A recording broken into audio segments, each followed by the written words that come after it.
Abortion is the deliberate termination of a pregnancy. This generally happens within the first 28 weeks of pregnancy. There are two types of abortions. The first type is called a medical abortion. This method is only used for women that have been pregnant for less than 10 weeks. Medical abortion uses a drug called mifepristone, taken in pill form. This blocks a hormone called progesterone, which cuts off blood to the fetus. The patient takes misoprostol after the fetus dies, which causes contractions, cramping, and bleeding, which pushes the fetus out of the uterus. The fetus comes out usually 4 to 5 hours after the pill has been taken, and is about the shape of a grape. The second type is surgical abortions. There are two methods of having a surgical abortion, depending on the stage of the pregnancy. Vacuum aspiration is done before 15 weeks. A tube is inserted through the cervix and into the uterus, and a suction machine empties the uterus. The second method is called dilation and evacuation. This happens between 15 to 24 weeks of pregnancy.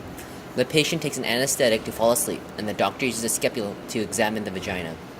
The fetus is removed using narrow forceps passed through the neck of the womb. To finish, a suction is inserted into the cervix and used to clean the remaining fetal body. Abortion first became a big controversial issue in the United States in the 1973 case of Roe v. Wade. This case made it a constitutional right for women to have an abortion, and that states could not create laws that prevented women from having an abortion.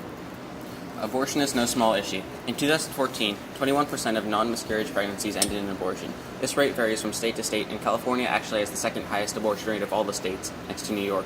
The main reasons women give for abortion are that they are either unready to have a child, they cannot afford a child, or they have all of the children they want, or their children are all grown up. Surprisingly, less than half a percent of abortions were because of rape or incest. Abortion will more likely than not affect your life at some point, and we're here to tell you about it. Our question is abortion moral? Not should abortion be legal. Whether or not abortion is moral is kind of a difficult question to answer because it's largely based on opinions. There are many reasons and arguments whether abortion is moral or immoral. Let's start off with the reasons why abortion can be considered moral. The first argument is that a fetus cannot think nor act for itself and is not its own individual being, therefore killing it kills a pregnancy, not a baby. Secondly, women need the ability to control their reproductive lives to be able to equally participate in economic and social lives. Next, we have the argument that abortion is immoral.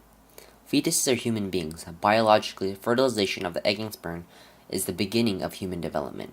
The unborn entity from fertilization is a full-fledged member of the human community. It is prima facie morally wrong to kill any member of that community. Every successful abortion kills an unborn entity, a fully fledged member of the human community. Therefore, every successful abortion is prima facie morally wrong. This argument is called the substance view by the philosopher Francis J. Beckwith.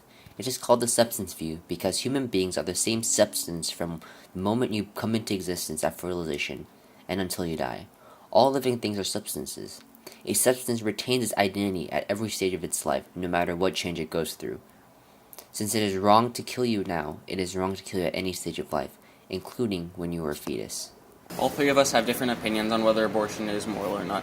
I believe that abortion is morally okay because I don't really consider a fetus to be a person in its early stages, as its brain is barely developed and fetuses at any stage don't have conscious awareness. Once a fetus is born and has left the womb, its own independent life has begun.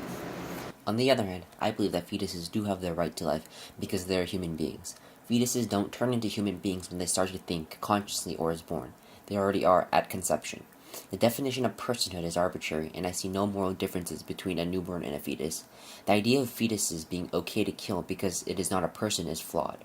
Using this logic, infanticide is morally permissible because fetuses do not possess the characteristics of persons. Biologically, the human life begins at fertilization. Since they are part of the human community, it is morally wrong to kill a member of that community. Bodily integrity is not enough to morally justify abortion. The mother has a parental responsibility to let the fetus live in almost all cases because she was part of creating that life. Because she had created a dependent being, she has an obligation to let the fetus depend on her.